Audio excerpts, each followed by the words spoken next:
All right, good evening, everybody. I'm in the card. Look over here. All right, we're gonna be building DeadPool tonight. When this secret lore was initially spoiled, I didn't care at all. I saw Deadpool and I was like, oh, more Marvel, and I scrolled. I didn't even read the card. But now that I've read the card, I find this thing actually mechanically really interesting. So we're gonna build it. This thing enters the battlefield, and it doesn't quite trigger, but it does have the entering effect of grabbing a text box and giving somebody else this shitty text box, which gives them an upkeep trigger to lose some life, or they can sacrifice it if they don't want to lose any more life, and then they're going to give everybody a card. That's Deadpool. Here he is with his arm around me. Hey, you just played against Deadpool with Ash? Hey, how was Ash's Deadpool deck? How is Ash doing? We haven't played with him in a while. Also, good to see you. Hi. Yeah, we're going to build Deadpool tonight, so if y'all got any suggestions for Deadpool, put them on up in the comments, y'all. Hey Barry, good to see you too. How are you doing? All right. So we saw in half in the actual secret lair itself, and I love saw in half. Saw in half is a very fun instant. How much are you? $5? I'm gonna reel with you guys. I love saw in half. It's a very impactful instant. If your creature's got death triggers, if your creature's got ETB triggers, saw in half is great for both of those things because you destroy the creature if you want that death trigger, and then you make two little copies of it that are each half the size of the normal thing. And if they're legendary, one of them could die again. I love this thing. It's an instant too. So if you want to get those triggers in instant speed, you can play that there. Saw in half. It's a good time. It is so good. I do enjoy me some Saw in Half. The Saw in Half is one of the only Commander legal cards that was printed in the Infinity set that gave us all the fancy Galaxy treatments. And it came out in Deadpool's Secret Lair. Thank you for the likes, y'all. Harmless offer. Let's talk about a harmless offering. Harmless offering. Specifically, the Jeff one. Uh-oh, harmless offering. It's because I spelled it incorrectly. Not hamless, harmless. Hamless offering. Harmless. Okay. Hamless offering is a 3-drop. It's a sorcery, and it says that target opponent gains control of target permanent you control. There was a Jeff the Shark one that was released. I want to say it was in this Deathpool Secret Lair. Hey, could you? Yeah, it's cool. It's interesting. It's usually used in these colors to give your opponents shitty things. Like, there's this angel that says they can't, or this demon that says they can't win that is normally seen played with Harmless Offering.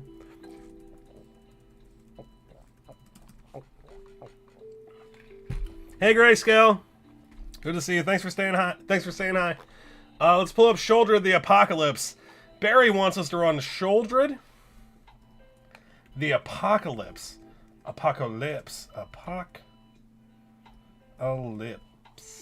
Shoulder the Apocalypse. Okay. Spelling is... We are rolling low on the spelling tonight. Oh my god. She-old-dread. Shoulder the Apocalypse is I hate that they do this in the Phyrexian language. Shoulder the Apocalypse is a 4/5 death-touching 4-drop legendary. This thing is $80, and it says that whenever an opponent draws a card, they lose 2 life, but whenever we draw a card, we gain 2 life. It's cool. It's a hate piece. It's a tax piece. It sees high prices even today, even when you can't read it. This one's $80. I want to say the English one goes for like 100 still. It's crazy. Hey Equinox, how you doing? You got any cards for our Deadpool deck? Withering Boom. Hey Joshua, Cooley, how you doing? Withering Boom. Withering Boom. Withering Boon? Withering Boon is a 2-drop little instant that says you pay 3 life, and you counter target creature spell. This is actually hilarious. This thing's $11. But your opponents will never see it coming. It's 2 mana, instant speed, you lose 3 life, and then you counter a creature spell. And they never see it coming if you're in black and red. I had no idea this existed. This is a funky card. Very funky card, Joshua. Dodge Boy, you want us to run Delina the Wild Mage? Is that the dice rolling thing? Let's pull up Delina the Wild Mage. I think she's the dice rolling one. She's like a 3... Nope, she's a 4-drop mono red legend from the D&D set that says whenever this thing attacks, you choose target creature you control, and then you roll yourself a d20. And if you get a 1 to 14, you create a tapped and attacking token that's a copy of that thing, except it's not legendary, and it has exile this creature at the end of combat. But if you get a 15 to 20, you create one of those tokens and you roll yourself again. Delina is often seen alongside the advantage rolling cards. There's an enchantment in Baldur's Gate that lets you roll for advantage. This is if you would roll 1 die, you roll 2 die, and you take the higher result, like you're rolling with advantage in D&D. Delina is very fun, but she can pop off hard, or she can also fizzle very hard. But she sees a lot of play. She's $10. Hey Fat Purry, I'm BGM. We're doing some live deck building. We're looking at our friend DeadPool tonight. If you have a suggestion for our DeadPool commander deck, put it in the comments. If you see it over here, I can't reach over here because I'm in the card today. But if you see it over here, it'll be in a Moxfield deck list. And if you want to see the cards people are suggesting for the Moxfield deck list, y'all can check out my Moxfield page, and that's in the link tree. Let's pull up Thieves Auction. Thieves Auction suggested by Red Lemming! Hey dude, good to see you. Red Lemming, thank you for popping by. It's always good to see you. Thieves Auction. Uh-oh, it's got a white border. Is it going to make me sad? Probably not. It's only $4. This 7-mana mono red sorcery says you take all the cards in play, starting with you. Each player chooses one of those cards and puts it into the play tapped under his or control. Repeat this process until those cards have been chosen. I don't love it. So basically, you take all the lands, you take all the things, you take all the permanents that live on the battlefield, you put them in a pile, and then you take turns choosing what you want. It takes... Okay, so I don't like this in a game of Commander for the following reason. That's going to take a long time, and everybody's going to be having a bad time. But it is fun. Like, it's fun if you want to do, like, chaos. If you want to be like, hey, look at this cheeky thing I'm going to make you do. But oh my god, was that's going to take like 20 minutes to resolve. Confusion in the ranks kept ever... Wow, we're seeing a lot of people I don't normally see for a long time. And Frostace! Holy shit, good to see all you guys. Confusion in the ranks. Confusion in the ranks. Confusion in the ranks is a mono red 5-drops enchantment. I don't know what set symbol that is. Whenever an artifact, creature, or enchantment comes into play, its controller chooses target permanent another player controls that shares a type with it, and you exchange control of those permanents. Okay, cool. So I kind of think that... So unlike the last one that just puts everything in a pile and everything's up for grabs, this feels funny, and this can be played around in the way that, like, you could just have it enter, you can choose what you play, so you can try to attempt to steal strategic things. It's leveling the playing field because it's happening to everybody. Yeah, I like this a lot. This thing is $8. That's not so bad. Also, the art goes really hard. This is a fun card. I like this. I feel like it's going to draw removal. That's Mirrodin. Oh, the sword is Mirrodin, or the dagger's Mirrodin. Thank you, Frostace.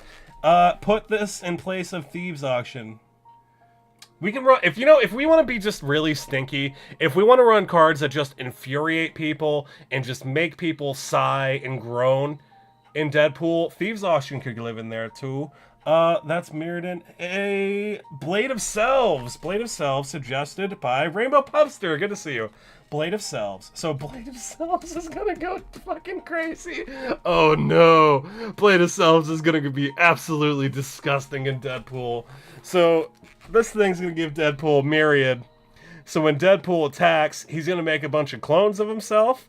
They're gonna be legendary, but when they enter, they're gonna steal a bunch of text boxes and give everybody this shitty fucking instant upkeep trigger.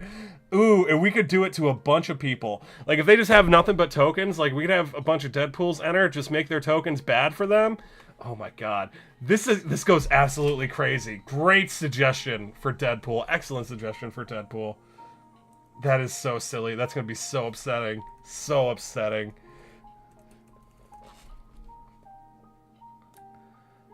Ortheon. Ortheon, Hero of Lava Brink, suggested by Barry. That thing's insane. That thing's kind of like a molten duplication on a creature, right? Yeah, so this is a 4-drop. It's got 2 activated abilities. The first one for 2, you says you make a token, you give it haste, and you sacrifice it at the beginning of the end step, but you only do this as a sorcery. Or you can spend 9 mana, and you can make 5 of those tokens. And if we're making copies of DeadPool, we're going to be ripping text boxes off of stuff like nobody's business. It's going to be very silly. We can find ways to untap it. It's absolutely nuts. And if we get to 9 mana, we can make a ton of DeadPools. Ooh, it's going to be absolutely gross.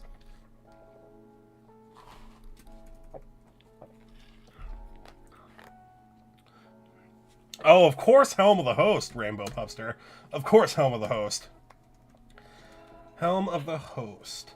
Hey everybody, if you're just now joining me, I'm BGM. We're doing some live deck building. We're taking a look at DeadPool. If you want to suggest a card for DeadPool for our Moxfield deck, put it in the comments. If you want to see what other people are suggesting for DeadPool, check out the Moxfield page. Thanks for hanging out with me. This is the hero. This is the Helm of the Host. It's a 4-mana legendary colorless enchantment, legendary colorless equipment. And at the beginning of combat on your turn, you create a token that's a copy of the equipped creature, but the copy ain't legendary. And it has haste. So if we can get this onto DeadPool, we'll be getting that mean DeadPool trigger every turn. And then the token sticks around. So we'll just be yoinking text boxes, giving everyone that shitty upkeep trigger. Maybe they'll sacrifice them, maybe we'll draw cards off it. Very fun. The Helm of the Host is a very popular card in Commander. It stays hanging around $11, even though it's seen a bunch of reprints. Very good card. Very good in Commander. Kept Evergreen wants us to run a Nephalia Academy. Nephalia Academy.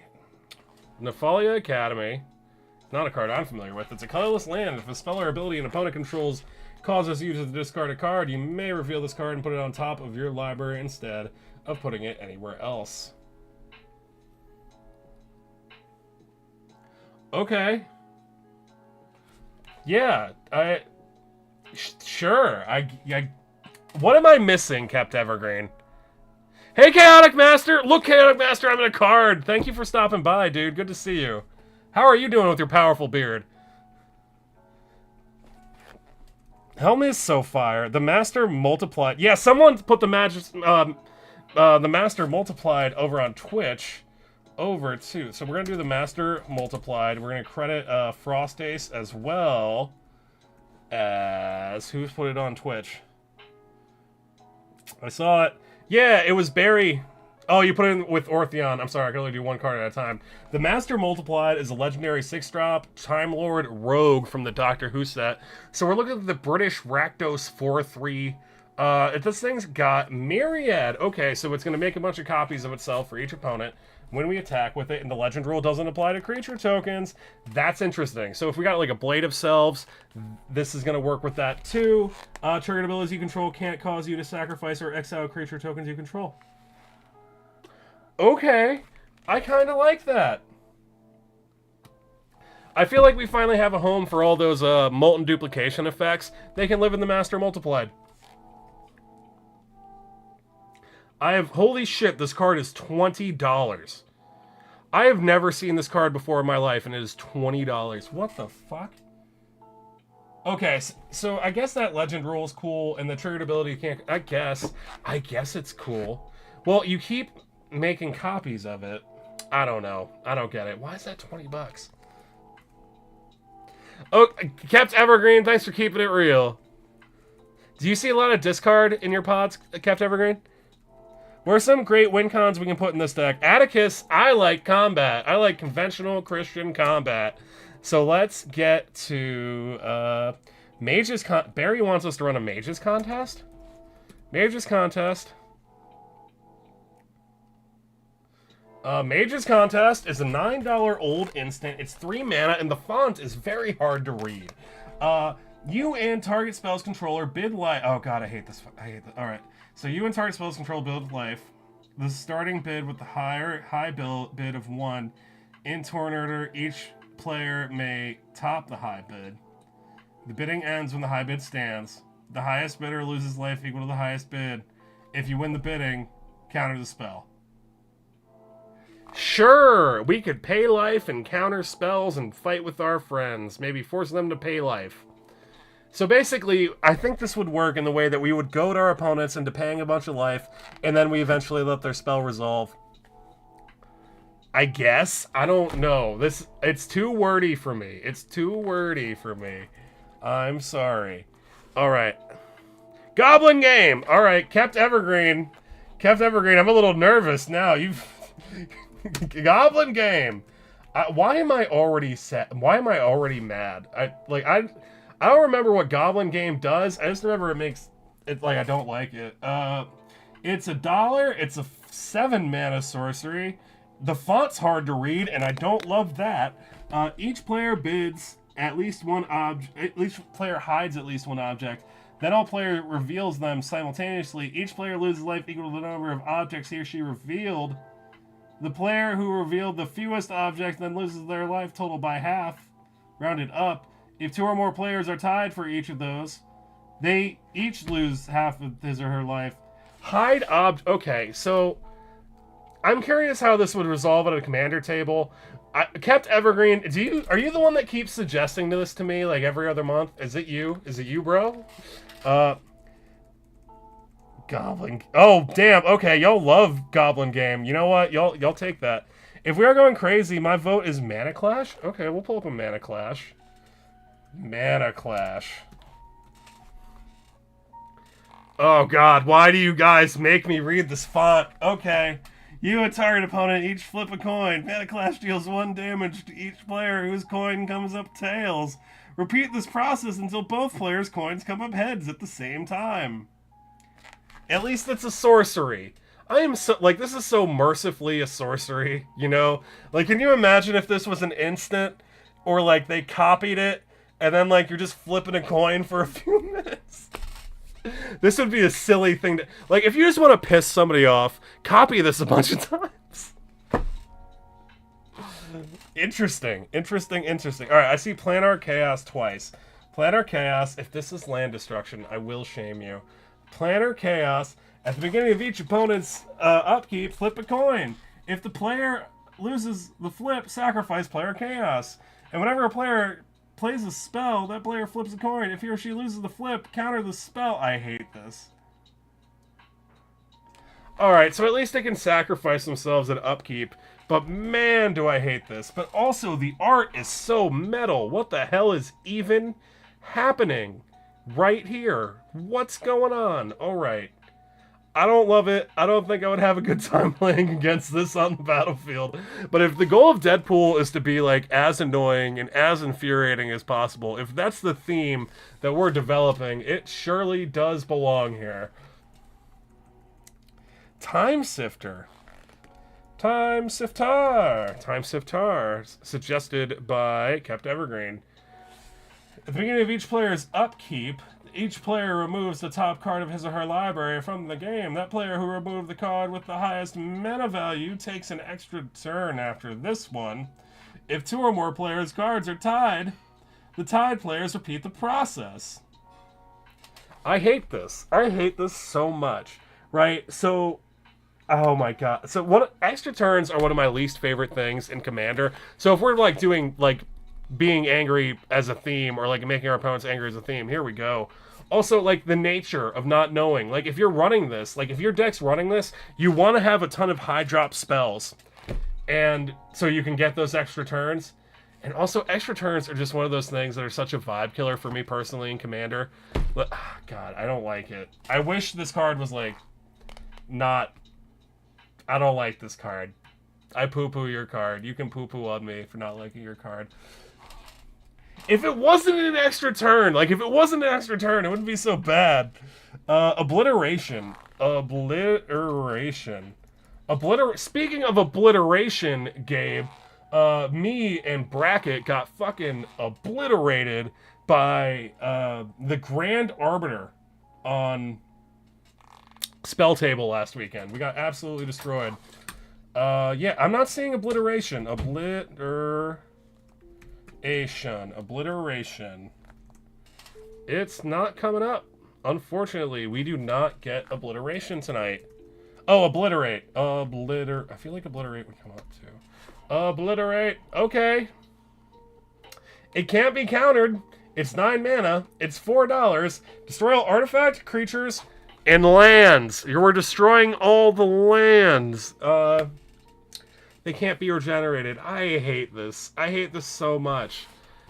Oh, God. In the deck it goes. I hope you're proud of yourself, Gabe. Alright, hey, the Mad Wobbler, good to see you too. Thieves Auction, we saw Thieves Auction. I already poo-pooed Thieves Auction. But here on Live Deck Building, we talk about whatever cards y'all want to talk about. And that includes this here Teferi's Puzzle Box. Teferi's Puzzle Box is an artifact that says at the beginning of each player's draw step, that player takes the cards in their hand, puts them on the bottom of the library in any order, and then you draw that many cards. It's cool. It keeps opponents guessing. It makes their opponents' turns hard. Really, it makes your opponents' turns hard to plan out and plan ahead. It's cool. I like this thing a lot. Damn, this thing's $17. That ain't so bad. All right.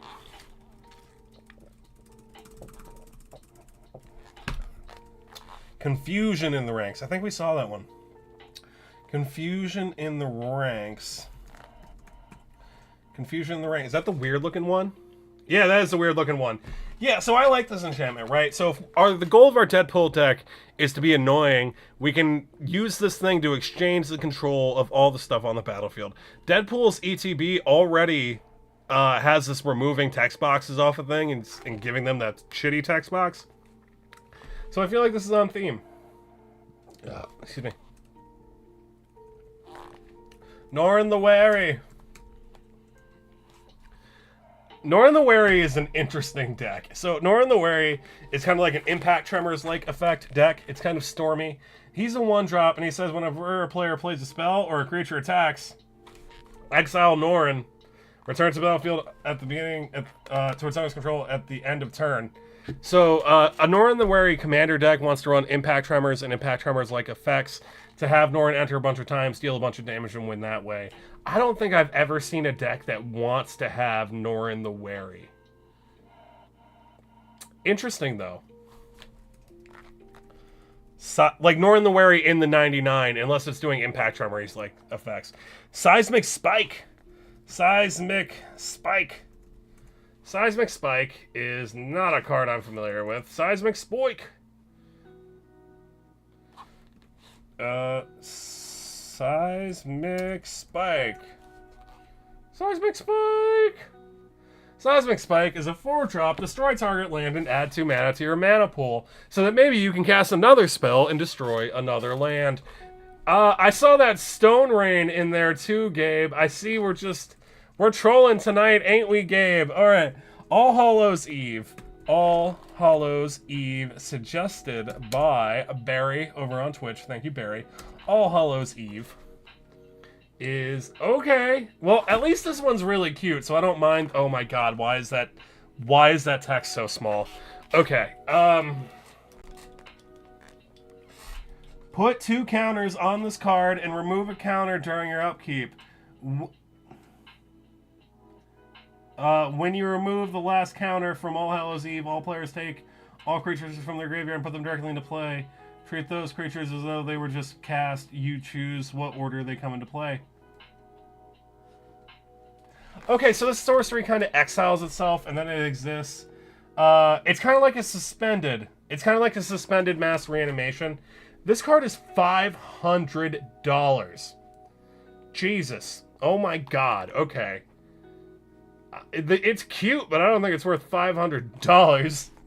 Havoc Festival. Frost Ace wants us to run the Havoc Festival. Havoc Festival sounds like something that is in like the Rakdos Ravnica area.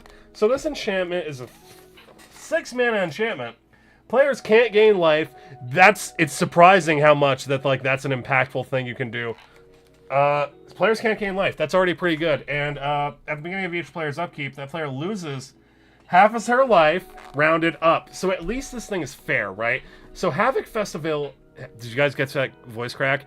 Havoc Festival feels incredibly fair to me because it's happening to us too, right? And it's happening at the beginning of each player's upkeep. So we cast this thing, we pass the turn, and if it stays on the battlefield, it's just going to keep happening to people, and it's going to happen to us last. I think this is a good enchantment. I like that it's 60 cents. It moves the game forward, right? Because as soon as you start having life totals, that like your game's on a timer, and I like that. Hey, Mark Van Overberg.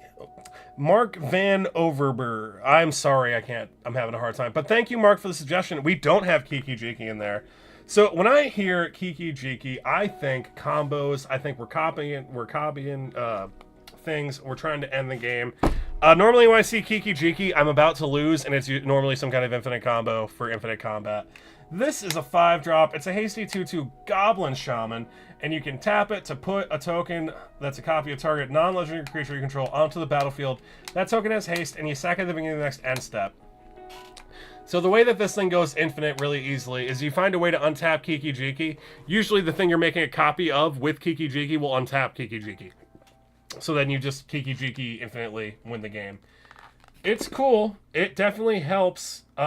It also can make copies of DeadPool, which is interesting in this deck, because DeadPool, even if he's going to die immediately to the legend rule, he's still going to yoink a text box and turn one of your opponent's creatures off. So that's cool. If you want to run Kiki Jiki-like effects, there was also a saga that was printed in Kamigawa, Neon Genesis Kamigawa, where he makes a Kiki Jiki once you can flip the saga. But first it makes a goblin that can do treasure generation when it attacks, and it does a little bit of card advantage with the second one, and then it flips into pretty much a Kiki Jiki.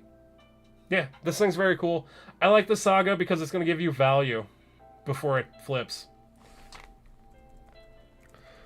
JT Sowards wants Burnt Offering. Thank you guys for the 420 likes. Nice. 420 likes.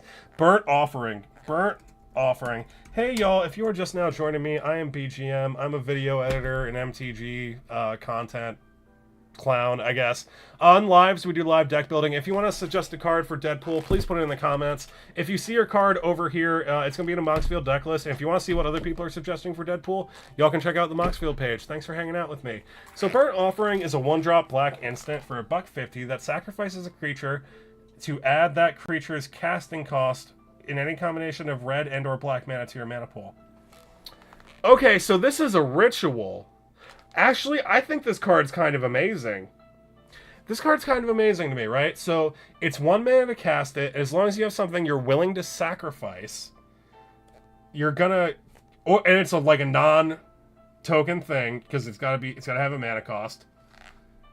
Yeah, that feels great. Like, if your deck is in Rakdos colors and you pull big creatures out of the graveyard to sacrifice them over and over, this is an amazing card. I love this a lot. It feels like a Burning Man reference also, or maybe like a Blair Witch, the little burnt doll reference. This feels very cool to me. This is a ritual I don't think I've ever seen before. Very interesting. JT! Was that you, JT, who put that in there? Burnt Offering! Thank you, JT! What else you got? You want a Wound Reflection? Wound Reflection. Wound Reflection will end a game. Wound Reflection is black. It looks like we got a reprint in one of the Doctor Who set. It's a 6-mana mono black enchantment that says at the beginning of each end step, each opponent loses life equal to the life they lost that turn. It kind of doubles up damage and life loss. It's great. Honestly, it's only $3. I don't hate the art. Yeah, this is cool. Also, I kind of like the frame on it. Yeah, great suggestion. Especially if, like, because DeadPool, it's hard to give DeadPool a theme. Like, because you want him to enter the battlefield a bunch of times, except not really, because he's exchanging his text box. I don't know. I don't know about our friend DeadPool, but Wound Reflection is just good for ending a game. Mirror March, suggested by Frost Ace. Let's pull up Mirror March. Mirror March. Ooh, we got a 6-drop enchantment. This thing's $2.50. Whenever a non-token creature enters the battlefield under your control, flip a coin until you lose a flip, and for each flip you won, you create a token. Those tokens gain haste, and you exile them at the beginning of the next end step. This thing's cool. It's kind of like another Molten Duplication-like effect. You know what's really sad about Mirror March, though? is it can whiff, right? Because you got to flip a coin to even get one. And if you lose the flip, if you lose that first flip, you're not getting shit. And if you lose 2 flips in a row, like, you've got nothing off your 6 mana for 2 turns in a row. I don't know. I have this in a binder, and I've never played with it. It feels risky to me. But you know what? That feels like on brand for DeadPool.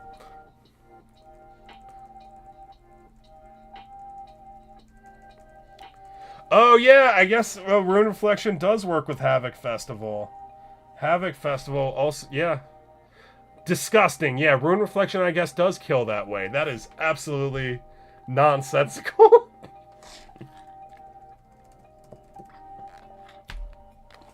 Hey, Mateo, how are you doing? A Vizlor Turlo. Vizlor Turlo. Thank you so much for watching on YouTube, Mateo. I appreciate it. I think you're our only person on YouTube. Vizlor Turlo, another Doctor Who card. He's a 50-cent 4-drop roguish legendary 2/5. And this thing says, when it enters the battlefield, you may have an opponent gain control of it. If you do, it's goated for as long as they control it. At the beginning of your end step, draw a card, and then you lose life equal to the number of cards in your hand. This thing's like a little curse. This is something you want to give to your opponents, and you curse them. It fits the DeadPool theme of, like, taking your opponents something and then, like, giving them something shitty. This thing's cool. It's going to hang out on your opponent's board as long as they can't sacrifice it or get rid of it, and it'll just keep hurting them for how greedily they draw cards. I like this. I don't mind it. It's also 50 cents, and the art going on behind poor Vizlor goes hard. I like this art. Art good.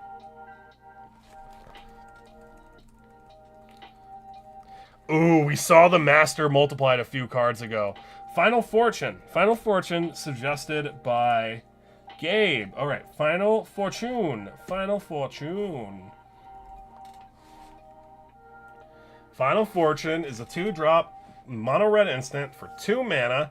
This thing says take an extra turn after this one, but at the beginning of that turn's end step, you lose the game. This thing's nuts. I have seen this thing played in a game, and it's super fun. But you know what I haven't seen this card do? Win a game. I have only seen people play this, take the extra turn, and then immediately die. And it's funny every single time. I think that this card is very good and makes for good gameplay experiences. It's honestly the only extra turn spell that doesn't make me mad. Right? Because I guess maybe not just because I've only seen it perform poorly, but also it's cool. It's at instant speed. You're usually not chaining extra turn spells in this when you see it. I like it. It's $10, and I think it makes for good gameplay moments. I like that card. Good suggestion. Thank you, Gabe.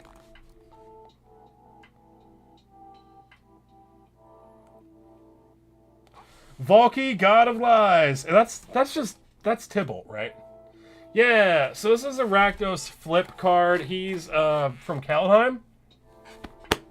Excuse me, guys. Gas. When this thing enters the battlefield, each opponent reveals their hand. For each opponent, exile a creature card they revealed this way until Valky leaves the battlefield. Okay, so we got a little bit of hand hate on the 2-drop side. Activate ability, choose a creature card, exile with Valky with converted X or less. Comes a copy. I like that. It also doesn't just become a copy until end of turn either. It just becomes a copy, so it can stay that card. I feel like that's really good on that side. And then the 7-drop side is a Tybalt Planeswalker that says when it enters the battlefield, you get an emblem with, you may play cards exiled with Tybalt, this thing, and you may spend as many as mana of any color to cast those spells. +2, exile the top card of each player's library. -3, exile target artifact or creature. Or you can -8, exile all cards from all graveyards, add 3. I quite like Tybalt. He's okay, but I gotta tell you what, I kind of like the Valky side better. Like, you take a little peek at everybody's hands, you get rid of their spiciest boys, and then you wait until you have the mana to just make Valky one of the boys. I like that a lot. This thing's $6. It's a mythic from Kaldheim, and if you wanted to play the long game, you can cast a 7-mana Planeswalker side, but I kind of like this. I think this is silly and good. It also fits the theme.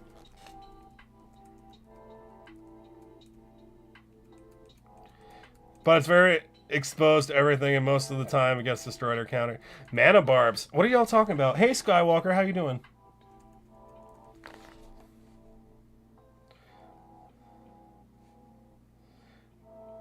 The flip side is Turgid. Oh God, what the? Why?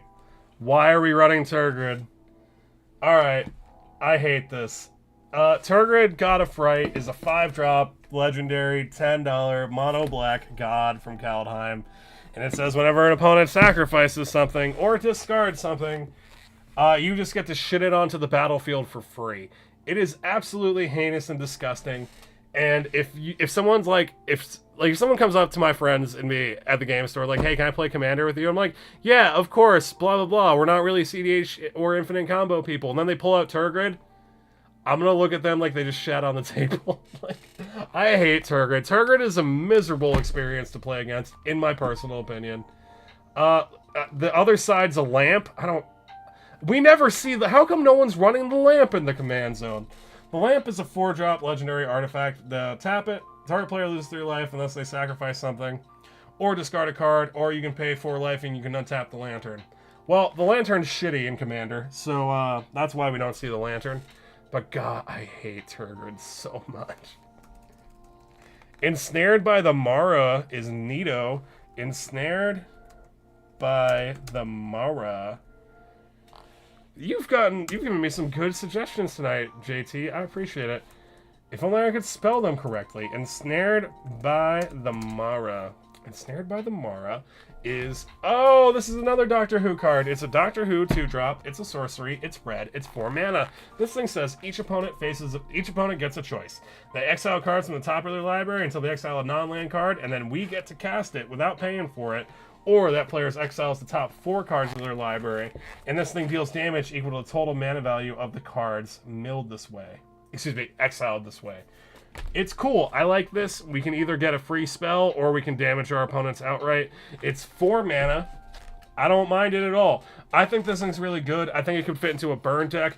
Also, it's a 4 mana spell that hits everybody, right? So you might get multiple spells off this thing for 4 mana, which is amazing. And it's only $2. Cursed Totem. Cursed Totem. Cursed Totem is $2, 2 mana. It's an artifact, and it says activated abilities of creatures can't be activated, and that makes me sad. This is just a stacks piece. It admittedly rizzed out in the art stacks piece, but God, is that miserable. It just affects creatures, so your rocks will still work. So this will mean that your opponents can't sacrifice whatever we DeadPool. So they'll just keep getting that upkeep trigger again and again. And if we can get a few myriad triggers, we can give it to a few of their creatures and they won't be able to sacrifice them. And it won't be long before they've lost enough life to just win us a game.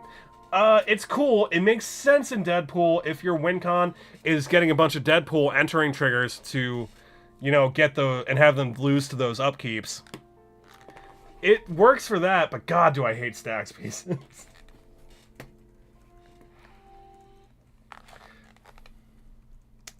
Ooh, Foxy Benedict wants us to run Bolus's Citadel.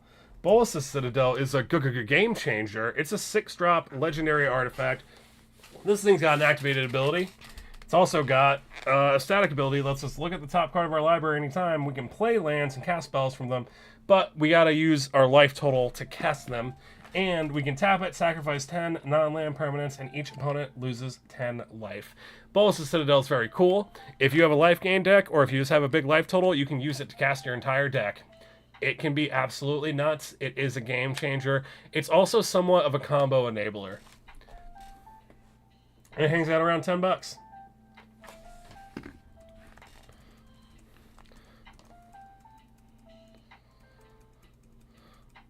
Ruinous Powers. The Ruinous Powers. The Ruinous Powers. The Ruinous Powers is a 4-drop Rakdos enchantment at the beginning of your upkeep. Choose an opponent at random. Exile the top card of that player's library. Until end of turn, you may play that card, and you may spend mana as lower mana of any color to cast it. When you cast a spell this way, its owner loses life equal to its mana value. Okay, so it's random. Yeah. We get spells off our opponents. It's chaotic in the way that DeadPool would like, because we don't really get to choose what we're doing, or if we're really doing it. And it can be a way for us to damage our opponents. This thing came out in, I believe, the Demon Warhammer precon. Alright. Why not? Skywalker, we saw Delina. We'll pull up Delina again. Delina's interesting. Delina has an attack trigger to roll a d20, and if it's a 1 to 14, we make a copy of something, and it enters tapped and attacking. But if we get a 15 to 20, we make a copy and we roll again. So Delina can kind of flower out and make a ton of copies all at one turn, and they're all enter tapped and attacking. Delina can be a hoot. You can make copies of dragons in her. I've seen that a bunch. Delina's a good time. Also, she can be used to make copies of DeadPool, which is really interesting. Yeah, excuse me. I got my pool to copy in Adrix and Nev, and then lucked out on high rolls. Hell yeah, JT! Luxior, Giada's Gift. I think Luxior is a white card. I might be mistaken. Am I I am mistaken! I thought it was white! No, it's colorless. Luxior is a 1-drop legendary equipment. The equipped creature gets +1/+1 for each counter on it. Equipped permanent isn't a planeswalker. As long as the equipped permanent... Oh, wait. You can put this thing on a planeswalker, and the planeswalker becomes a creature, in addition to its other types. But you can still activate loyalty abilities. Cool. Interesting.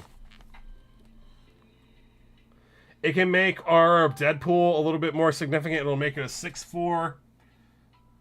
Yeah. Oh, wait, no. It won't. We need to put counters on it. You know what? I don't know. It's a cool piece of equipment.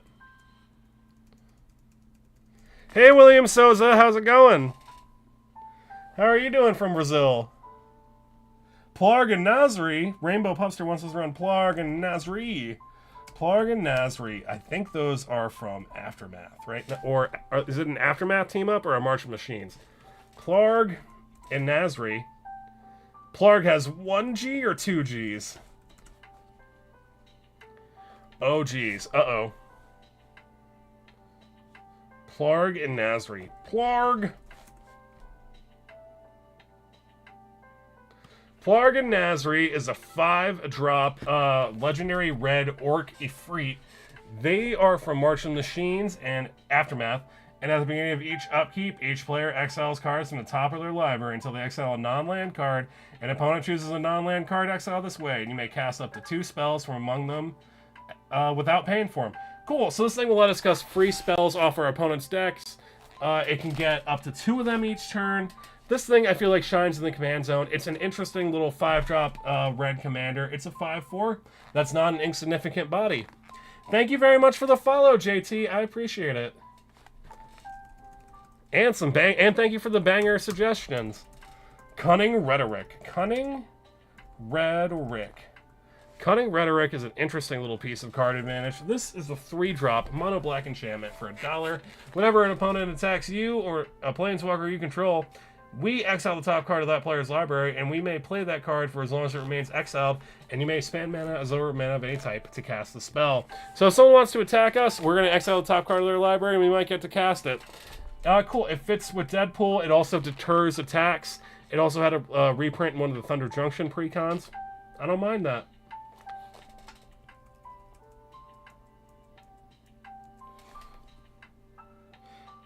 Oh, did I miss something about Plarg? It could also hit your own card. So Plarg, yeah. So each player, yeah. So we can get free spells off our own deck too, off Plarg and Nasri. All right, and then we got a Hidetsugu consumes all. Hidetsugu consumes all. Hidetsugu Consumes All is a saga. It's a 3-drop saga from Neon Dynasty Kamigawa. It's the first step says destroy each non-land permanent with mana value 1 or less.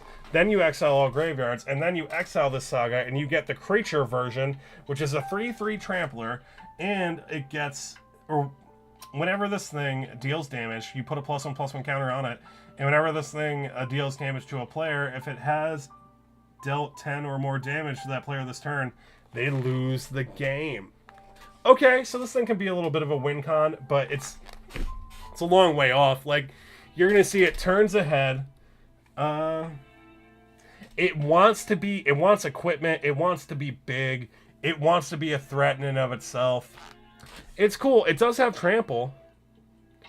And it does get rid of all the 1-drops, and it does get rid of graveyards, which is interesting. Yeah, I don't mind it. It feels clunky. It feels slow. A Man That Exists wants us to run Zancha's Sleeper Agent. How are you doing, A Man That Exists? Zancha Sleeper Agent. Zancha's Sleeper Agent is an interesting little card. She had a commander deck, commander precon, all herself, and it's interesting. It enters, and you give it to somebody, and it gives them a shitty trigger, or like a shitty activated ability.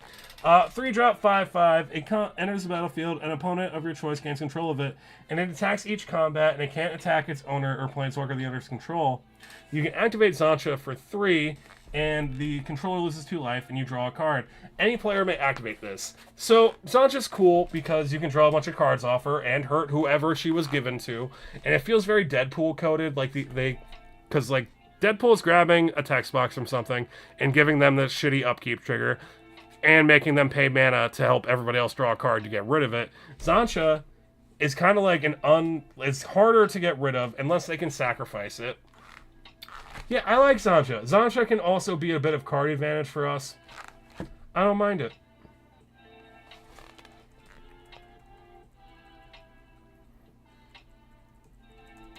I have her slotted in for Deadpool, but I might slot this in the... We have seen some we saw, like, Harmless Offering earlier. Sarkhan the Masterless.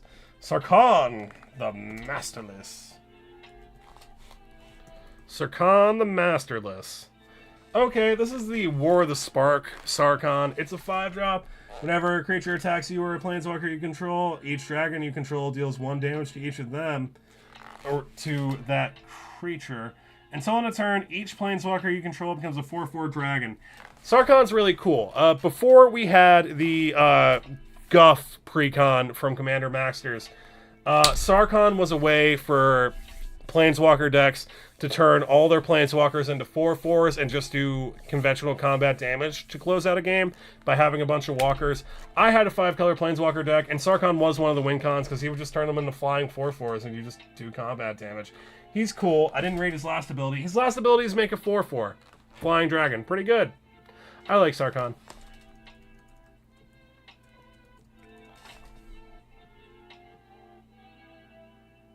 Marvin, you second Marvin Murderous Mimic. Marvin Murderous Mimic. Seconded by Foxy, suggested by Alaskan Love. Hey, Alaskan Love, how are you doing? Marvin Murderous Mimic is a $3 colorless 2-drop from Duskmourn. He's a toy type creature. He's a 2/2. And this thing says that it has all activated abilities of creatures you control that don't have the same name as Marvin.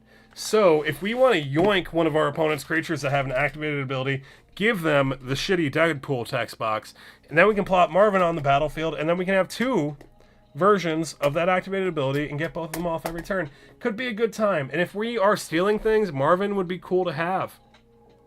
Very cool to have. I like the suggestion. Thank you for the suggestion. Cat for Life wants us to run a Cursed Totem. Cursed Totem. Excuse me. Cursed Totem is a 2-mana stacks piece. It just says that creatures can't activate their abilities. I'm not a big fan of stacks pieces. We have seen this earlier. And what I believe the reasoning for this card in a Deadpool deck is if we are giving Deadpool Myriad, if we're resolving a ton of Deadpool triggers to yoink text boxes and give them the shitty Deadpool text box, this will prevent them from sacrificing the Deadpools so that they will just keep taking the 3 damage every upkeep. I don't know how... You know what? Is Gabe still here? Is Ash running this in their deck? Did you see it, Gabe? Yeah, Soul Ring is too toxic. Soul Ring is an absolutely disgusting little 1-drop, and it doesn't enter tapped, and you can tap it for 2 colorless mana. It's absolutely disgusting and game-breaking. If we, Mateo says if we go for more control-like deck, we could use something like Silent Arbiter. Oh my god, Silent Arbiter. I hate... Oh, God, Silent Arbiter. Oh, no. Silent Arbiter is a 4-mana, $13 little artifact creature, and it looks like when he was first printed, they didn't even give this dude a type. No more than one creature may attack each combat, and no more than one creature may block each combat. He is a single combat creature. He forces it for their whole board. Decks that don't run a lot of creatures really enjoy Silent Arbiter because it really reduces your combat potential. It's a stacks piece. But, you know, I don't know how DeadPool wins other than making people sad, so why not? Silent Arbiter. Zurzoff Chaos Rider, suggested by Dire Urson. Hey, Dire Urson, good to see you. How are you doing? Zurzoff. Zurzoff. Zurzoff. Zurzoff, the Chaos Rider, is a 3-drop legendary Devil 2/3. This thing says whenever an opponent draws their first card each turn, if it's not their turn, you create a 1/1 Devil with a death trigger to deal 1 damage to any target. Whenever one or more devils you control attack one or more players, you and those players each draw a card and discard a card at random. Yikes. Okay, so this thing can be card advantage. It's also discard at random, which can be really bad for us if we discard the wrong things. It enters early, which is cool, and it can make us some tokens with some death triggers. He's cool. He's interesting. I don't think I've ever seen him on the battlefield, though. We do love a budget king at 99 cents.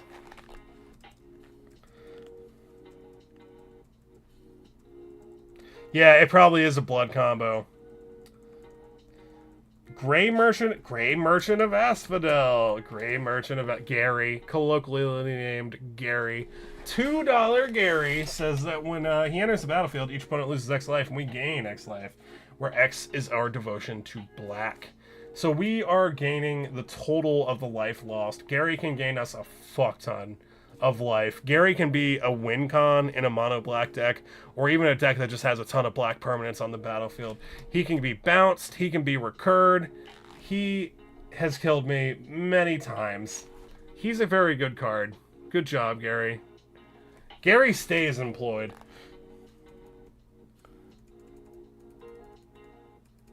Rank and file.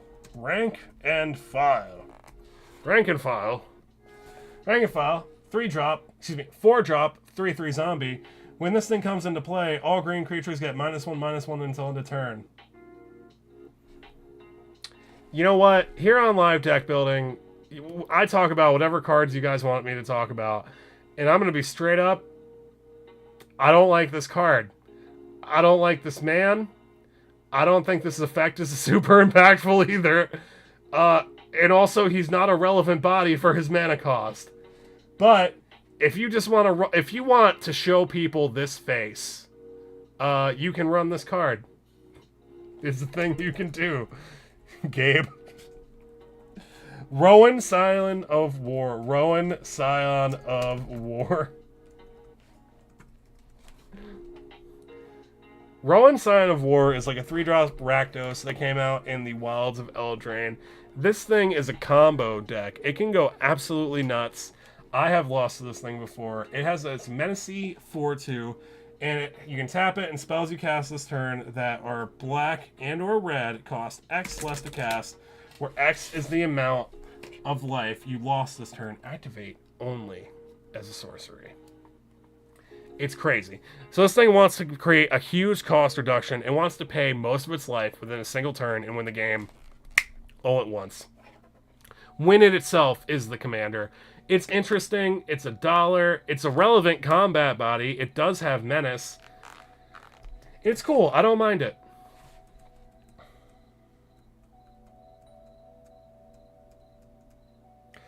This card is what Commander is about. The Roller Crusher Ride. Hey, Valentine TV. Let's pull up the Roller Crusher Ride. Roller Crusher. The Roller Crusher. Hey everybody, if you're just now joining me, I'm BGM or Bigger Gear Magic. Here on Live Deck Building, we talk about whatever cards you want to talk about in relation to our commander. I am inside the commander tonight. We're looking at DeadPool trading card tonight. If you want to suggest a card for DeadPool, put it in the comments. If you see it over here, it'll be put into a Moxfield deck list. And if you want to see what other people are running in DeadPool, you can check out on the Moxfield page. Thank you for hanging out with me, and thank you very much for the follow, Hannah. I appreciate it.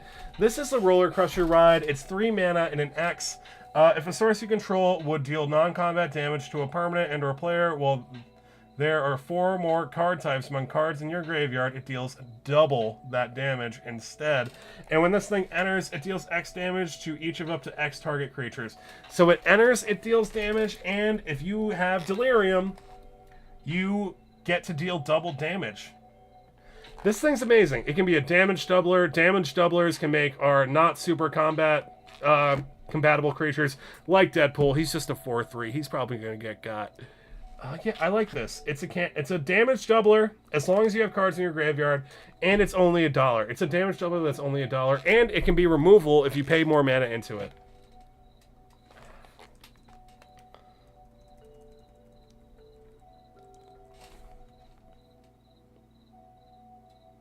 I want to care about mana and card advantage, so maybe Black Market Connections. I like Black Market Connections. Black Market Connections is a 3-drop enchantment. It originally came out in the D&D set, I want to say, but it got a reprint in Assassin's Creed. This 3-drop Black Enchantment, damn, the Assassin's Creed version is $18. That thing got high fast. Okay. Damn, we saw a few months ago this thing was only $5. It makes me sad that this is getting pricey again. It gives us an upkeep trigger. We can pay 1 life, 2 life, 3 life, or 6 life.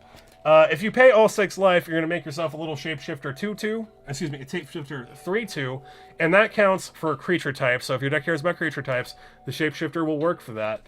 It can also get you a treasure and a card.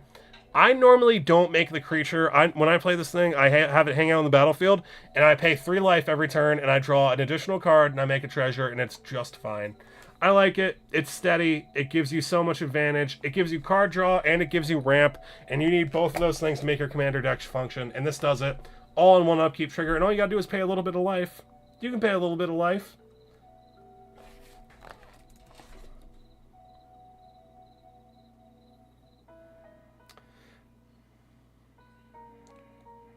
Yeah, Black Market Connections is not a May, so you can self-terminate with Black Market Connections.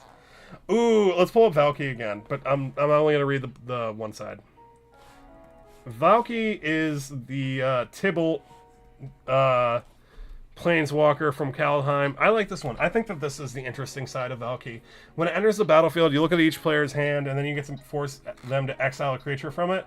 But you can pay X mana, where X is the mana cost of the thing you exiled, and have Valky become a copy of it. I feel like it fits the theme for DeadPool, because DeadPool do be yoinking text boxes and just giving you that shitty one. So Valky can yoink something from your hand and become the thing later. I think Valky's a cool idea. Also, yeah, I like Valky.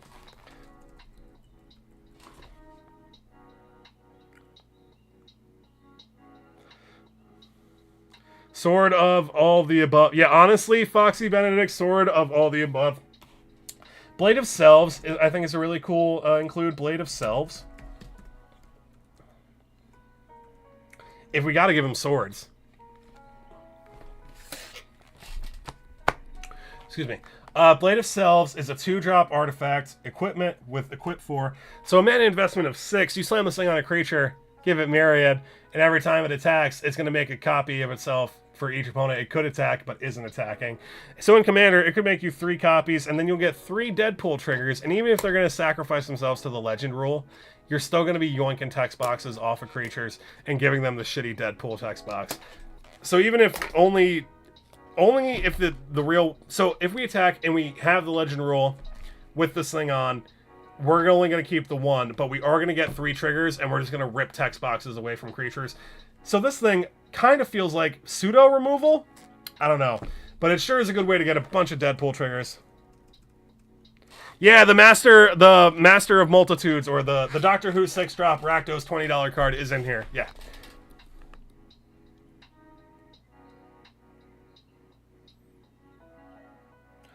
Oh my god, no, Rainbow Pupster, you're right.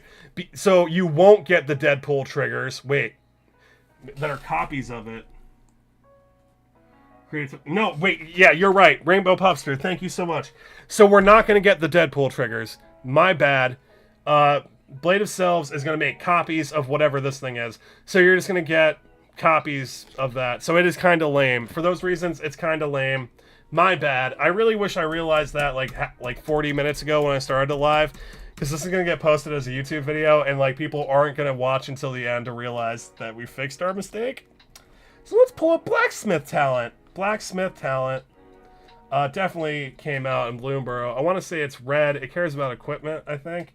Blacksmith's Talent. Is this the one with the lizard on it? Blacksmith's Talent. Blacksmith's Talent. It is the one with the lizard on it. It does care about equipment. It's a class, so we got to level this thing up before we get a bunch of value off it. This thing says that when this thing enters, you create a colorless equipment named Sword, and it gives equip creature +1/+1 as equip 2. At the beginning of combat on your turn, you can attach an equipment to something at level 2, and during your turn, if you level it up all the way, equip creatures you control have double strike and also haste. That's pretty good. Okay, cool. Yeah, and also it's 40 cents. And also, that lizard has a hammer. Play that all day.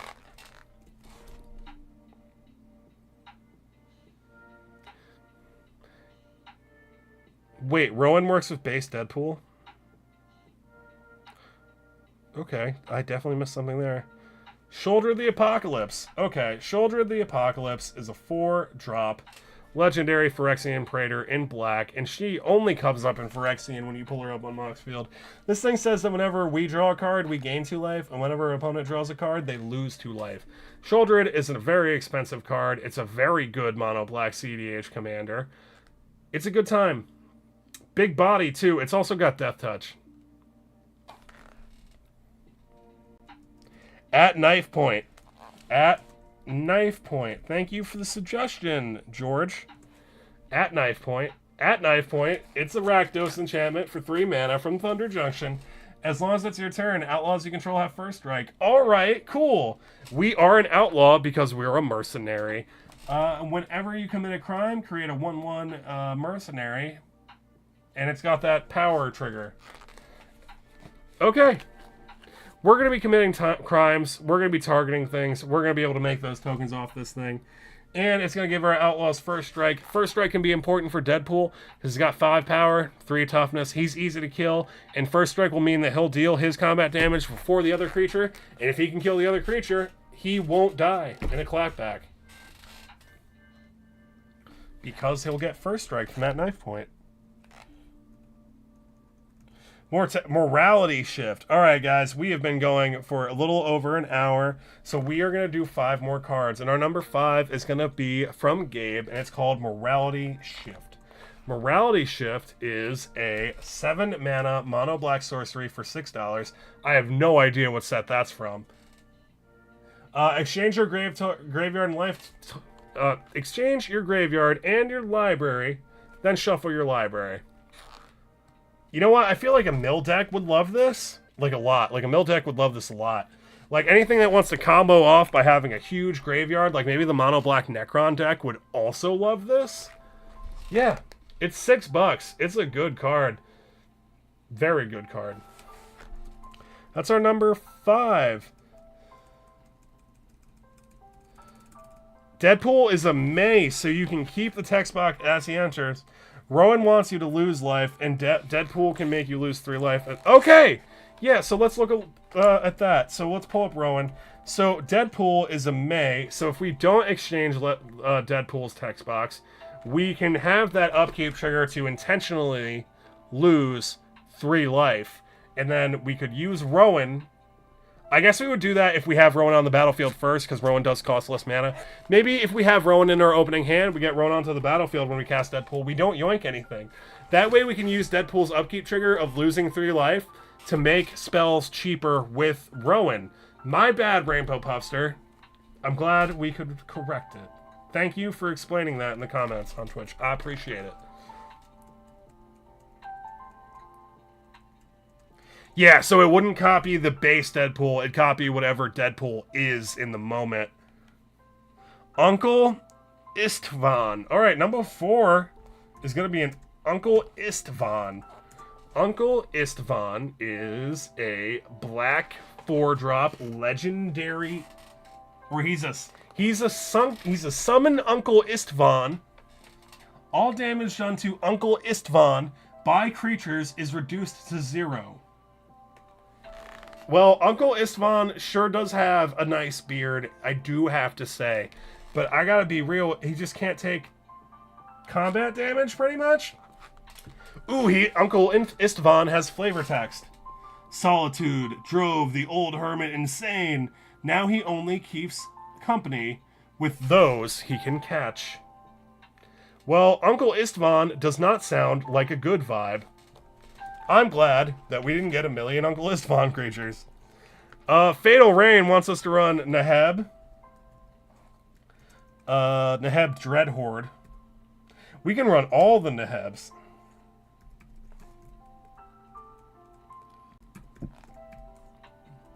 Neheb Dreadhorde. Oh, this is the War of the Spark Neheb. This is our number 3. It's a legendary zombie Minotaur warrior. It's a 5/4. It's a trampler. Whenever this thing deals combat damage to a player or planeswalker, you may discard any number of cards. If you do, you draw that many cards, and then you add that much red mana. Until end of turn, you don't lose the mana as steps and phases end. So that's cool. I like that you keep the mana. It does have to deal combat, though.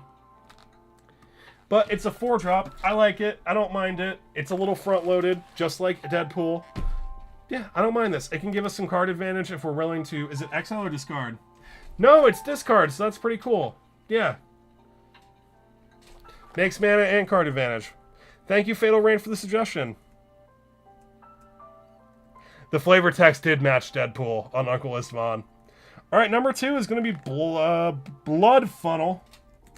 Blood Funnel. Blood Funnel is a 2-drop enchantment. It says non-creature spells you play cost 2 less to cast. And whenever you play a non-creature spell, counter that spell unless you sacrifice. I hate it. I hate it so much. Okay. So, yikes, really. Okay. I don't love it, and I don't understand it.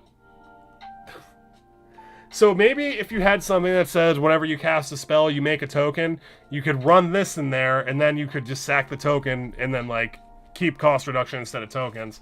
But I feel like if you don't have a bunch of, like, a surplus of sacrificable creatures, you don't want to run the Blood Funnel. But I did see a Possibility Storm by Foxy Benedict. Possibility Storm is also going to be our number 2. Possibility Storm is a chaotic 5-drop enchantment. It's $3. Whenever a player casts a spell from his or her hand, that player exiles it, and then exile cards on the top of the library until they exile a card that shares a type with it. That player may cast that card without paying for it, and then they put all the cards they looked at on the bottom of their library in a random order. It's interesting. It's chaotic. It throws your players off. It's very Deadpool in the way that it, like, throws wrenches in people's plans. It's interesting. And I think our last one tonight is going to be a Rainbow Pupster, and it's a Cool the Unrepentant. A Cool the Unrepentant is a Scorpion Dragon Rogue 5/5 for 4 mana, 2 black, 2 red, flying tramply 5/5.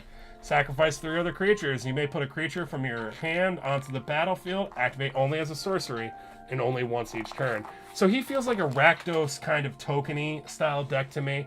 He looks badass. He looks like someone's original character that they came up with, like, for fan fiction. Yeah, like, he's a dragon, but he's also a scorpion and a cowboy. Like, I kind of like him. I really think the artist did a really cool job. I like this. I don't think it's an interesting card. I think it signs best as a commander. It's a 5/5 with meaningful keywords. I like it. All right, y'all. That is going to be it from me for tonight. All right, for the last time tonight, I am BGM or Bigger Gayer Magic. I use green screen effects to make silly little Magic the Gathering content all over the internet. And on live and during streams, we do live deck building where we talk about our commander and the cards we would put into it. If you want to see any of the cards that people suggested during our live, you can check out the Moxfield page in the link tree. And for the last time tonight, I want to thank you guys for hanging out with me. And I hope you all draw the appropriate amount of lands during your next game.